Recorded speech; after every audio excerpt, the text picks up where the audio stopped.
തീർച്ചയായിട്ടും കൗമാരപ്രായത്തിലെ പ്രണയത്തെക്കുറിച്ച് നമ്മൾ സംസാരിക്കുന്നു എന്ന് പറയുമ്പോൾ എല്ലാവർക്കും ഒരു ആകാംക്ഷയാണ്. എന്തൊക്കെയായിരിക്കും പറയാൻ പോകുന്നത്. ചിലർ ഓർക്കുമായിരിക്കും, ഇനിയിപ്പോൾ ഞങ്ങളുടെ പ്രണയത്തെക്കുറിച്ചൊക്കെ പറയുമോ എന്നൊക്കെ ഒരു ചിന്തയൊക്കെ വരാൻ ചാൻസ് ഉണ്ട്. അപ്പം എനിക്ക് തോന്നുന്നത് ഇതുപോലെയുള്ള ഒത്തിരി കേസുകൾ നമുക്ക് വരാറുണ്ട്.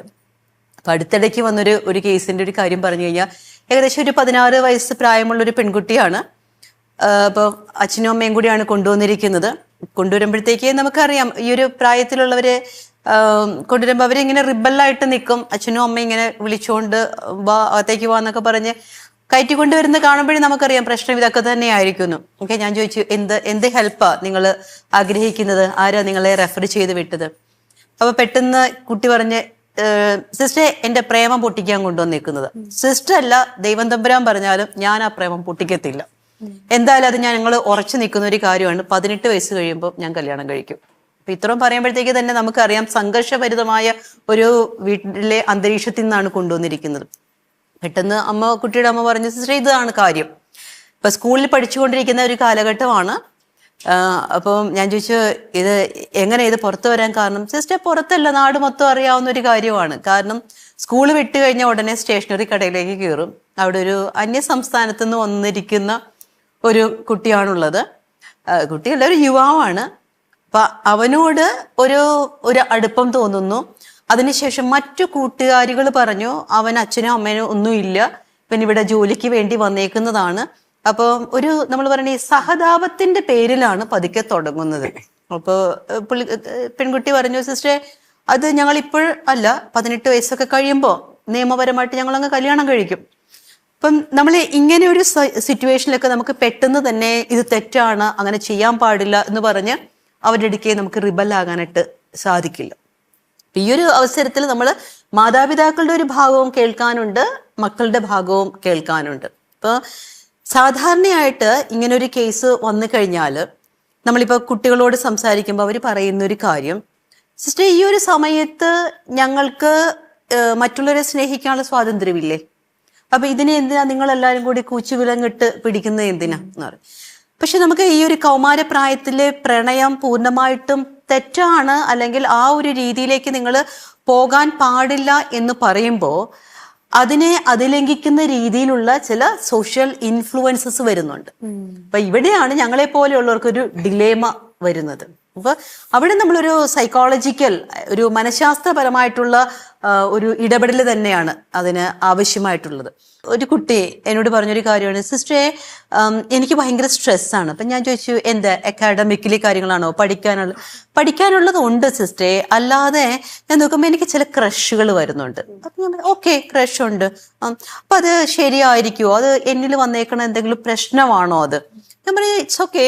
കാരണം നമ്മളൊരു മനഃശാസ്ത്രപരമായിട്ട് പറയുവാണെങ്കിൽ അത് അവരുടെ ഫിസിയോളജിക്കൽ, സൈക്കോളജിക്കൽ, ഇമോഷണൽ ഡെവലപ്മെന്റിന്റെ ഭാഗമാണ്.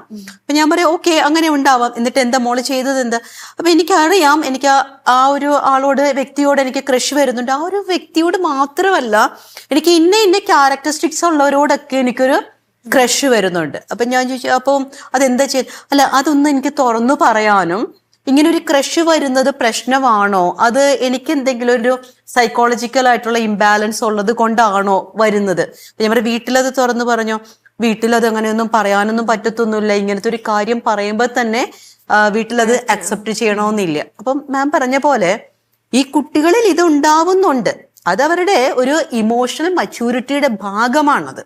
കാരണം അവരുടെ ആ ഒരു ഫിസിയോളജിക്കൽ മാറ്ററിനെ, അല്ലെങ്കിൽ അവരുടെ ഐഡന്റിറ്റിയെ അവർ അംഗീകരിക്കുന്നതിനോടൊപ്പം തന്നെ ആ ഐഡന്റിറ്റിക്ക് പൂരകമായിട്ടുള്ള വേറൊരു ഇന്റിമസിയിലേക്ക് അവർ വരുന്ന ഒരു കാലഘട്ടമാണ്. അപ്പൊ തീർച്ചയായിട്ടും ഇത് ഓപ്പോസിറ്റ് ജെൻഡറിനോടാവാം. ഇപ്പോഴത്തെ ഒരു സിറ്റുവേഷനിലൊക്കെ പറയുവാണെങ്കിൽ ഓപ്പോസിറ്റ് ജെൻഡറിനോട് മാത്രം ഒരു സെക്ഷൽ അറ്റാച്ച്മെന്റ് എന്ന് പറയാൻ നമ്മൾ ഒന്ന് പോസ് ചെയ്യേണ്ട ഒരു കാലഘട്ടത്തിലാണ് ഇപ്പൊ നമ്മൾ ജീവിക്കുന്നത്. അഡോളസൻ എന്നൊരു ഒരു കാലഘട്ടം നമ്മുടെയൊക്കെ കാലഘട്ടത്തിലായിരുന്നു തോന്നുന്നു. ഇപ്പോഴത്തെ കാലത്ത് ചെറിയ കുഞ്ഞുങ്ങൾ മുതലേ 1ാം ക്ലാസ് 2ാം ക്ലാസ് മുതൽ തന്നെ സോഷ്യൽ മീഡിയ, അതുപോലെ ഫിലിം, അതിന്റെ ഒക്കെ ഒരു ഇൻഫ്ലുവൻസ് ആണ്. ഇവര് ഒരു ബോയ് ആൻഡ് ഗേൾ ഒരുമിച്ച് ഇരിക്കുക, അല്ലെങ്കിൽ അങ്ങനെ ഒരു രീതിയിൽ പോകുമ്പോ ചിലപ്പോ ഇവര് ഫ്രണ്ട്സ് എല്ലാവരും കൂടെ കളിയാക്കുക, അവര് തമ്മില് ബോയ് ഫ്രണ്ടാണ് ഗേൾ ഫ്രണ്ടാണ്, അതിന് അഡോളസൻസ് എന്നുള്ളൊരിതില്ല. ഇവർക്ക് തമ്മില് അങ്ങനെ എന്താണെന്നൊന്നും അറിയണ്ടാവില്ല. ഫിലിമിൽ കാണുന്ന പോലെ ദേ ആർ ഇൻ ലവ്, അങ്ങനെയൊക്കെ അതിനെ വ്യാഖ്യാനിക്കും. അതുപോലെ ഇപ്പം മദർ ആൻഡ് ഫാദർ, ഇപ്പൊ ഞങ്ങള് പറയാല്ലേ, ഇപ്പൊ നമ്മൾ കോൺഫ്ലിക്റ്റുകൾ ഉണ്ടാവണ പോലെ തന്നെ ഞങ്ങൾ തമ്മിൽ സ്നേഹിക്കുന്നതും ഇവര് കാണുമ്പോ പപ്പയും മമ്മിയും പ്രേമിക്കുകയാണോ എന്ന് ചോദിക്കാറുണ്ട്. അപ്പൊ ഞങ്ങൾ പറയും അതെ, ഞങ്ങൾ ഹസ്ബൻഡ് ആൻഡ് വൈഫാണ്, വിൽ എക്സ്പ്രസ് അവർ ലവ്. അപ്പം അവരുടെ അടുത്ത് അപ്പൊ പറയണം, മീൻസ് മാരേജിന്റെ എന്താണ് അതിന്റെ ഒരു വിശുദ്ധി, അതിൽ നിന്ന് എങ്ങനെയാണ് ഈ റിലേഷൻ കൊണ്ടുപോകേണ്ടത്, പ്രണയം എങ്ങനെയായിരിക്കണം എന്നുള്ളതെല്ലാം പഠിക്കേണ്ടത് മാതാപിതാക്കൾ തമ്മിലുള്ള സ്നേഹത്തിൽ നിന്ന്, അവരുടെ റിലേഷൻഷിപ്പിൽ നിന്നായിരിക്കണം. അല്ലാതെ പുറത്ത് കാണുന്ന ഫിലിം ബേസ്ഡ് അല്ല ലവ് എന്നുള്ളത് അവര് മനസ്സിലാക്കണം. ചില കുട്ടികളായിട്ടൊക്കെ നമ്മൾ സംസാരിക്കുമ്പോൾ ഞാൻ അതിശയിച്ചു പോയിട്ടുണ്ട്.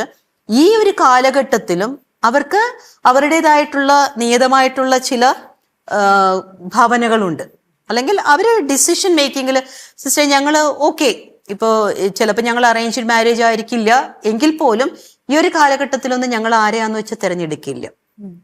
കാരണം അവർക്കറിയാം ഇപ്പൊ തിരഞ്ഞെടുത്തു കഴിഞ്ഞാൽ ആ തിരഞ്ഞെടുപ്പ് ശരിയാകണമെന്നില്ല. നമ്മൾ പറയും ഇപ്പൊ തിരഞ്ഞെടുക്കുന്നതെല്ലാം വൈകാരിക തലത്തിലാണ്. അവിടെ മേ ബി ഒരു ഫിസിക്കൽ അപ്പിയറൻസ് കണ്ടിട്ടോ, അല്ലെങ്കിൽ ഏതെങ്കിലും ഒരു ടാലന്റ് കണ്ടിട്ടോ, അല്ലെങ്കിൽ മറ്റുള്ള കുട്ടികളുടെ ഇൻഫ്ലുവൻസ് കണ്ടിട്ടോ, അപ്പൊ ഏതെങ്കിലും ഒരു ഫീച്ചറിൽ മാത്രമാണ് അവരുടെ കണ്ണുടക്കിയിരിക്കുന്നത്. അപ്പൊ അതിനെ മാത്രം ഗ്ലോറിഫൈ ചെയ്തിട്ട് ആ ഒരു വ്യക്തിയെ എനിക്ക് എൻ്റെ ജീവിത പങ്കാളിയാക്കാം എന്ന് പറഞ്ഞു കഴിഞ്ഞാൽ ചിലപ്പോൾ അത് ശരിയാകണമെന്നില്ല.